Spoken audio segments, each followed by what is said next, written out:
warahmatullahi wabarakatuh. Halo teman-teman semuanya, perkenalkan kami dari kelompok 3 yang beranggotakan Raihan Muhtar, Nabil Dwi Nurjana, Rindi Rahayu, dan juga Dia Alfariski. Di sini kami akan membahas mengenai kelompok sosial, pengertian, bentuk, dan juga dampaknya. Teman-teman udah tahu belum nih, apa itu kelompok sosial? Nah, jadi kelompok sosial adalah sekumpulan individu yang saling berinteraksi, memiliki kesadaran sebagai bagian dari kelompok, dan juga bersama-sama membentuk pola kehidupan sosial. Oke, jadi teman-teman udah paham ya apa itu kelompok sosial? Kita lanjut ke pembahasan kedua, yaitu ada ciri-ciri kelompok sosial. Bisa dikatakan kelompok sosial apabila memiliki ciri-ciri yang pertama, yaitu terdapat tujuan atau motif yang sama. Nah, di dalam kelompok sosial itu ada tujuan yang ingin dicapai atau motif yang ingin dicapainya itu sama. Kemudian yang kedua, terjadi interaksi yang saling mempengaruhi antar anggotanya. Yang ketiga, memiliki struktur atau organisasi. Kemudian yang keempat, terdapat norma yang mengatur perilaku antar anggotanya. Kemudian yang terakhir, bersifat dinamis. Nah, maksud dari dinamis ini yaitu di dalam kelompok sosial itu selalu berkembang atau dapat berubah-ubah, seperti itu.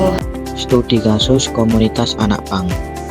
Kelompok ini terbentuk karena kebutuhan ekspresi diri dan solidaritas, tetapi sering dipandang negatif akibat gaya hidup mereka yang ekstrim. Tidak semua anggotanya menyimpang, sebagian fokus pada seni dan solidaritas. Peran keluarga penting untuk mengarahkan ke arah yang lebih positif. Yang selanjutnya yaitu pengertian tentang kategori sosial. Kategori sosial adalah pengelompokan individu berdasarkan kesamaan ciri, usia, jenis kelamin, pekerjaan, kepribadian tanpa harus berinteraksi. Yang selanjutnya yaitu pengertian tentang status sosial. Status sosial adalah posisi seseorang dalam struktur masyarakat yang ditentukan oleh peran, prestasi, kekuasaan, atau kondisi yang diwariskan. Selanjutnya ada pengertian perubahan sosial. Perubahan sosial adalah proses berubahnya struktur dan pola-pola dalam kehidupan masyarakat yang mencakup nilai, norma, perilaku, lembaga sosial, hubungan antar manusia, hingga cara hidup masyarakat dari waktu ke waktu. Kemudian kita bergeser ke bentuk-bentuk perubahan sosial. Bentuk-bentuk perubahan sosial sendiri dibagi menjadi beberapa kategori. Yang pertama ada berdasarkan waktu. Ada evolusi, yakni perubahan bertahap atau lambat, contohnya pada masyarakat tradisional ke masyarakat modern. Selanjutnya ada revolusi, yakni perubahan cepat dan radikal, contohnya revolusi industri. Kemudian yang kedua ada berdasarkan ukuran. Ada perubahan besar, yakni perubahan yang berdampak luas, contohnya globalisasi dan feminisme. Kemudian ada perubahan kecil. Perubahan kecil adalah perubahan yang berdampak sempit, contohnya ada tren modern dan juga gaya hidup. Selanjutnya ada berdasarkan perencanaan, yakni ada direncanakan, yaitu dilakukan dengan tujuan tertentu, contohnya ada program keluarga berencana dan juga pembangunan. Selanjutnya ada perubahan yang tidak direncanakan. Perubahan ini terjadi secara spontan, contohnya bencana alam dan juga wabah. Kemudian ada berdasarkan cakupan, yakni perubahan secara struktural, mengubah susunan masyarakat, contohnya urbanisasi dan juga migrasi. Kemudian ada perubahan proses, yakni mengubah pola interaksi manusia, contohnya modernisasi dan sekularisasi. Selanjutnya yaitu faktor perubahan sosial. Faktor perubahan sosial terbagi menjadi 3, yaitu ada faktor penyebab, faktor penghambat, dan faktor pendorong. Faktor penyebab dibagi menjadi 2, yaitu internal dan eksternal.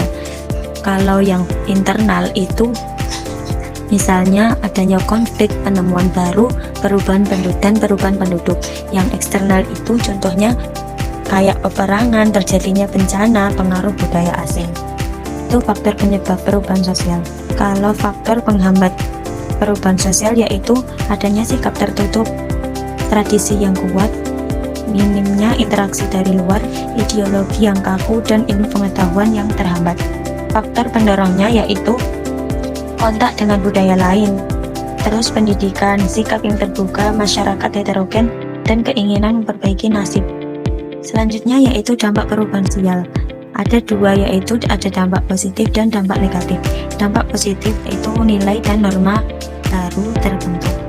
Terus teknologinya berkembang pesat dan sangat memudahkan kehidupan. Kalau dampak negatifnya yaitu goncangan budaya atau culture shock dan kesenjangan sosial yang meningkat. Contoh perubahan sosial yaitu yang pertama, organisasi mengubah pola hidup pedesaan menjadi perkotaan. Yang kedua yaitu perubahan peran gender, perempuan lebih aktif di publik. Contoh yang ketiga yaitu globalisasi dan internet yang mengubah gaya hidup seseorang. Yang keempat, nilai dan norma keluarga juga berubah.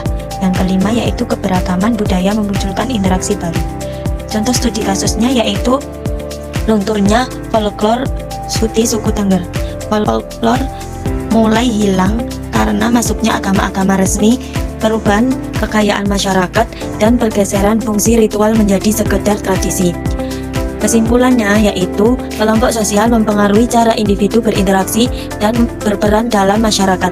Perubahan sosial yang terjadi baik melalui teknologi, globalisasi, atau perubahan nilai memberikan dampak positif dan negatif, sehingga masyarakat perlu beradaptasi secara bijak untuk menjaga keharmonisan. Oke teman-teman, jadi itu ya pembahasan kita kali ini. Semoga bermanfaat. Wassalamualaikum warahmatullahi wabarakatuh.